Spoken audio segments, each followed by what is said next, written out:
Hi, students. All right, so here we go into part B, and I want you again to go enable the content so that you can hear the videos and see them that I have put in of different artists and different genres. All right, so we already talked about slaves coming over and bringing with them the call and response and chanting and so on. And that mixed with European hymns created gospel music. And then as it moved around towards more the Delta area, off Louisiana and so on, it became blues, and jazz originated in that area too of New Orleans. And we need to understand how these different genres have really told the story of America to this point. They've struggled against oppression. Um, they talk about events and what's going on, and just sharing the stories. And also, we're going to find that it's a way of celebrating as well. All right, so let's talk about big bands. Now, big band music came into being for a short time, really, 1935, 1945, that time right before World War II and then during World War II. And it was huge at that time period. And it was more of an ensemble, a group of players, musicians. And typically they had a band leader. Sometimes the band leader could also play the instruments as well. So there's a mixture there. Some different groups, like maybe you've heard of Duke Ellington or Count Basie or Benny Goodman. And my favorite is Glenn Miller from that time period. I put a clip on for you to listen to in just a minute. And swing music, big band is called swing music. And swing music, there were two forms of swing music. And one was because they were making recordings or records, right? And those records could only play as long as 3 minutes. And so they had to play songs that they could put on a 3 minute record. And then when they played live performances could go much longer. And so those gave them opportunity to feature different musicians in the band, or have solos, or do all kinds of things, or even do some improv along the way. They could do them longer and so on. So different types. Some of the ballads became slower and more romantic, more sentimental. If you listen to these songs, you will hear that sentimental sound. You'll notice it for sure. And it's because, guys went off to war and their girls were home and they were missing them and so on. And so they would play the music. It would help them to feel a little bit more at home when they were away and so on. Okay, and it was also played at different dances and ballrooms. It's beautiful style of dancing and that kind of thing. So um, what I'd like you to do then is to take a look at this. I won't play it for you right now, but it's a Glenn Miller, and it's fun music. It was like my dad's favorite kind of music was big band. He played in a big band actually. And this is when he was in college back at Cal Poly San Luis Obispo. And he and a bunch of guys played, and they wore white suits, and they played behind those, I don't know what those things are called, like boxes or pedestals that play in front of them. I don't know if you know what I mean, but you'll probably see when you see this clip. And he played the cornet. And a funny thing I read when I was studying big bands is the one who plays the cornet is king. So I thought that's kind of interesting. Anyway, so enjoy some big band music before you move on to folk music. All right, so folk music is a general term for the music traditions of a lot of different places. So any kind of region or country or anything like that has its own version of folk music. Like, so you might hear very unique sounding songs in Ireland if you visit. That would be Ireland's folk music, and it's handed down by generation after generation. It's songs that are made up by people who work together, those kind of things. So it's based more on oral traditions than formal music and so on. If you're thinking about that kind of music in America, you might typically think of, in the past, there were like Peter, Paul, and Mary is a good example. Bob Dylan, a tremendous songwriter, is a good example. Woody Guthrie here in this picture. But before them, they'd have players like Pete Seeger and Leadbelly and Alan Lomax. And before that, it was other folk singers. And before that, it was other folk singers. So it's gone back generation and generation and generation.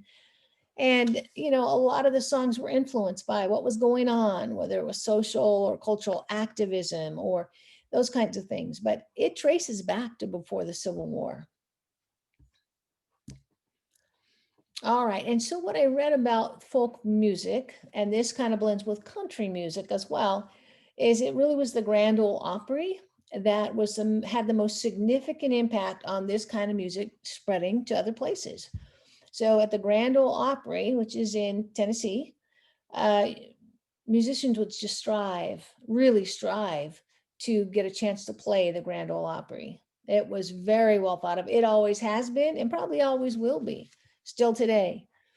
Also, back in this day, again, radio was very significant to getting music out, TV, advertising, albums, all of those things to get a bigger audience. And then also at that time point, like in the 1950s, we were really building highways and roadways that connected all over the country. And so musicians would get out on road trips, right? And go play in different places. And that created larger still audiences. So when you get a chance, start over here with Woody Guthrie. It was a little earlier than these others. Then I've got Peter, Paul, and Mary up here and Bob Dylan here. Enjoy. Again, I have to put in another map, right, to show you again. So we think of the slaves coming into this area. We think of call and response and chanting, and that mixing with the white European hymns, creating gospel music, and then that drifting over towards the Delta. The Delta is this area by New Orleans. It's this area. And then going up from there, migrating up, music is very geographic.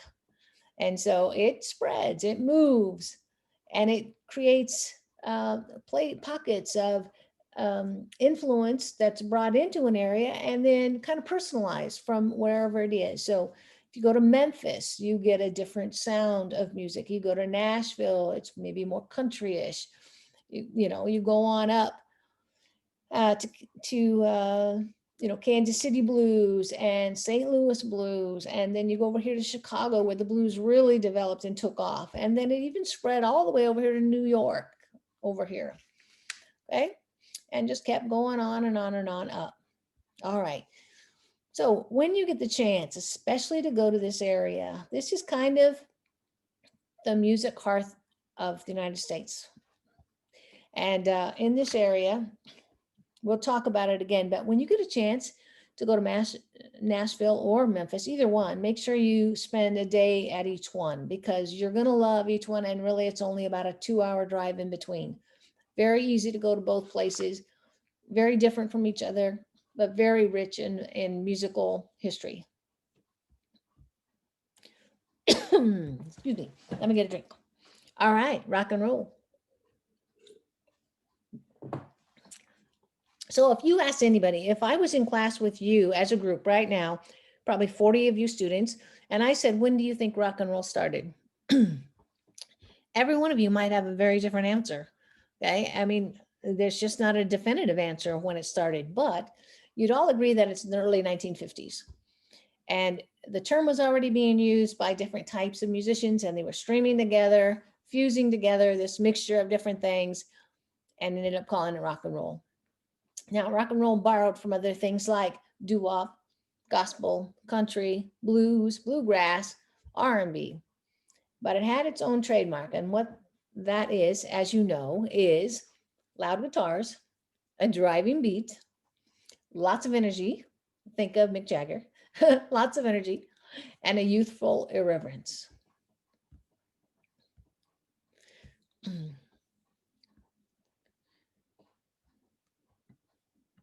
So the term teenager, which is interesting, was being used in the 1940s, and it was describing a group of kids that may or may not have been educated, college educated, and so on. So they might not have been well schooled, they might not have, but they were a certain age that had been influenced by TV, by advertising. They had more ability to control their parents' disposable income, or maybe they even worked on their own and they had disposable income because they lived at home, but they had spending money, that kind of thing. And this will be vital to the growth of rock and roll, especially when they start producing records and you're buying your music and all of that. All right, but also during this time, it was very heavy into segregation. Um, in theory, America was this integrated nation, a land of equal opportunity. However, in practice, it wasn't that way. Black and white communities live very differently, and this would be the generation that showed a crossover. So it was thousands of white teenagers that were listening to more Black music. Black kids were listening to more white music. It was just an interesting time. They were breaking the rules. And it really became this collision of white music. That's my dog. Anyways, this white music with Black roots of gospel and blues that would take rock and roll to a larger audience. Now, an interesting thing is a couple of different inventions that came into play that really helped this genre grow. One was records, but they called them 45s because they were smaller in size. They only had one song on each side, and you could play them over and over. You could put a bunch of them on a spindle and play them. You could put them in a little box that had a handle. You could carry them over to your friend's house.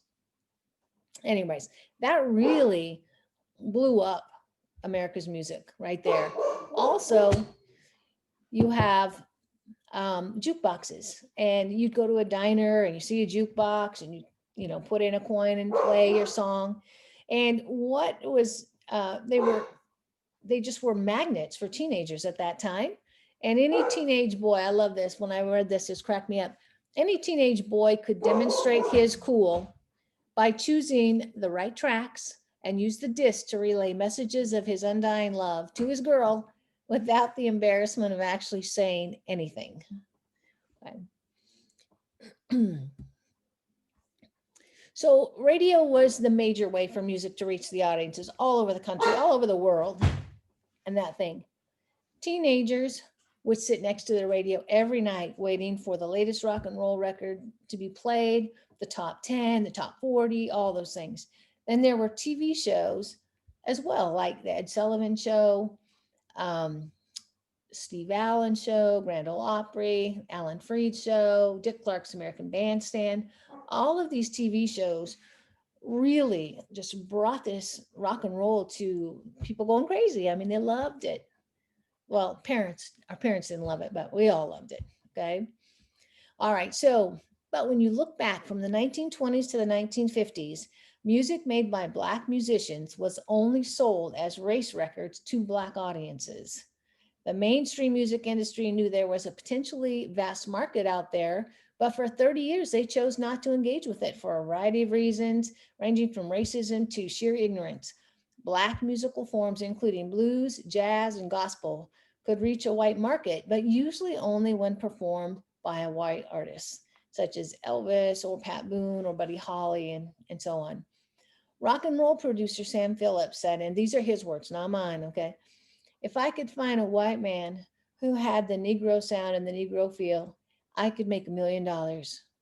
And then along comes Elvis. What I'd like you to do is take some time to play Chuck Berry and then play Elvis. And you'll see in movement, in dynamics, in voice quality and tone and all that, you'll see what he's talking about.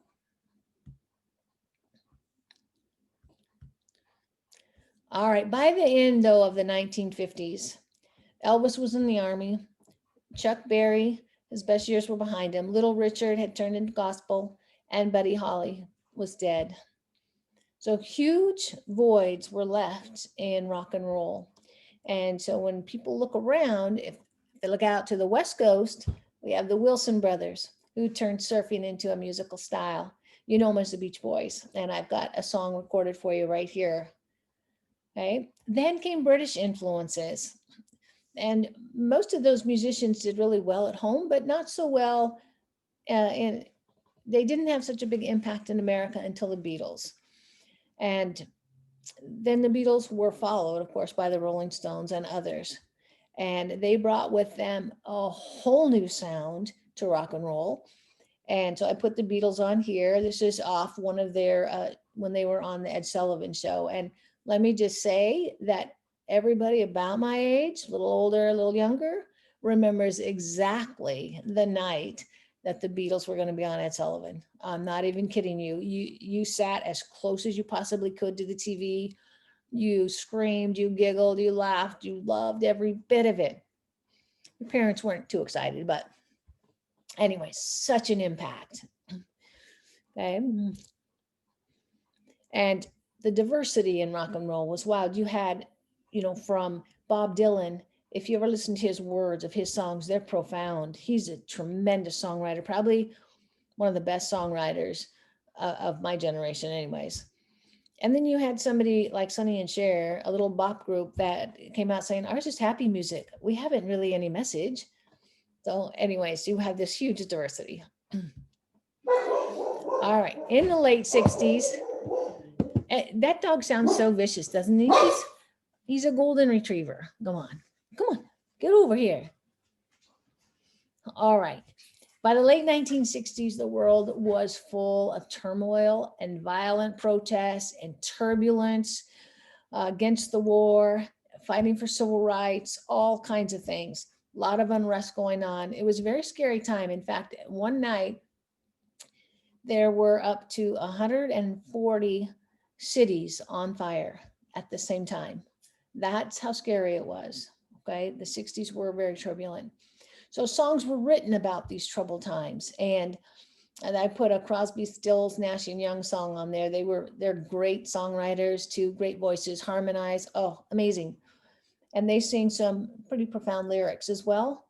But actually, it was James Brown he was scheduled to perform a concert in Boston and are already sold out and all of that. And they knew the violence going on was just going to be terrible that night.